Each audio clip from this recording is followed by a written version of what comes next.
Someone knew when I was home. The first time I realized someone was watching my apartment, I was looking directly at them. They were standing across the street. Not hiding. Not running away.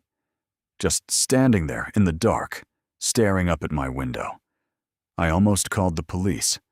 Then they raised their hand and waved. I wish I could say that was the moment I understood what was happening. It wasn't. Because at that point, I still thought I was dealing with a stranger who had somehow become interested in me. I didn't understand that they'd already learned my routine. They knew when I left for work. They knew when I came home. They knew which window was mine. And somehow, they knew when I was alone. This happened about 2 years ago. I was living in a small apartment complex outside Columbus, Ohio. It wasn't a bad place. It wasn't luxurious, but it was clean, relatively quiet. And most of the people who lived there kept to themselves. I lived on the second floor of one of the buildings. 1 bedroom, 1 bathroom, a small balcony facing the parking lot. Nothing unusual. At the time, I worked an office job about 20 minutes away. My routine was extremely predictable. I left around 7:30 every morning. I came home between 5:30 and 6. I usually ordered food on Thursdays. I went grocery shopping Saturday mornings. And almost every night, I'd watch TV for a couple hours before going to bed. I never really thought about how easy that would be for somebody to learn. Until someone did. It started with something so small that I almost forgot about it. One Monday evening, I came home and noticed my front door wasn't completely closed. It was shut, but the latch hadn't caught. I stood there for a second. I knew I'd locked it that morning. I always locked it. I even had a habit of pulling on the handle twice before leaving. I told myself maybe I'd been distracted. Maybe I'd pulled the door behind me without turning the lock. So I went inside. Everything looked normal. Nothing was missing. Nothing had been moved. I checked the bedroom, bathroom, closet. Everything was exactly where I remembered leaving it. I locked the door and forgot about it. At least, I tried to. 2 days later, I came home and found a small piece of paper underneath my windshield wiper. At first, I assumed it was an advertisement. I almost threw it away without reading it. Then I saw the handwriting. It said, "You left your lights on." I looked at my car. The lights weren't on. I checked the doors. Locked. I looked around the parking lot. There were maybe 30 cars around me. Nobody seemed to be watching. I crumpled the note and threw it away. But that night, I kept thinking about it. How would someone know my lights had supposedly been on? Why leave a note instead of just telling me? And more importantly, why had they been looking closely enough at my car to notice? The next morning, I started paying more attention. Nothing happened. Then, around lunchtime, I got a notification from my apartment building's security system. It wasn't an alarm, just a motion notification from the camera facing the parking lot. I opened it. The clip showed someone walking past my car. The camera quality wasn't great. I couldn't see their face. It looked like a woman wearing a dark jacket. She stopped beside my car, looked at it, then walked away. The strange part was the time. 3:42 a.m. I watched the clip 3 times. I didn't know what to make of it. Maybe she was looking for her own car.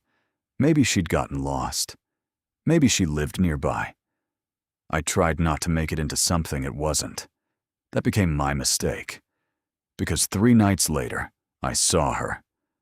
I was coming home from work when I noticed a woman standing near the entrance of my building. She wasn't doing anything, just standing there. She looked to be in her 30s. Dark hair, dark jacket, no bags, no phone in her hand.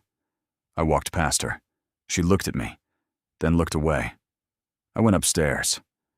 About 10 minutes later, there was a knock on my door. I opened it. She was standing there, the same woman. She smiled. "Sorry," she said. This is going to sound weird. I didn't answer. She continued. I think someone has been following you. My stomach tightened. What? She pointed toward the parking lot. I've seen a man watching you when you come home. I stared at her. Where? Usually near the far end of the lot. I looked down the hallway. Nobody else was there. She lowered her voice. I thought you should know. I thanked her. She smiled again. Then she walked away. I stood in the doorway for a few seconds after she left. Something about the whole conversation bothered me. Not what she'd said. How she'd said it. She sounded almost excited. Like she wasn't warning me about something dangerous. Like she was telling me an interesting secret. I looked through the window. The parking lot was mostly empty. At the far end was a dark sedan with its engine running. I couldn't see the driver. After a few minutes, it drove away. The next morning, I called the apartment office and described the woman. They checked. Nobody matching her description lived there. That should have been enough to scare me. Instead, I convinced myself she was probably visiting someone. A few days passed. Then things became personal.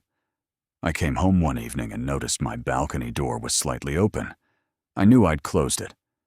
I checked the apartment. Nothing was missing. Then I noticed my bedroom closet was open, and on my dresser was a small envelope. No name. No address. Inside was a photograph. It was me, standing in my kitchen, taken from outside at night. I was wearing the exact shirt I had on that evening. I couldn't breathe. I immediately looked toward the kitchen window. The blinds were closed. I locked every door and window and called the police. They found no obvious sign of forced entry.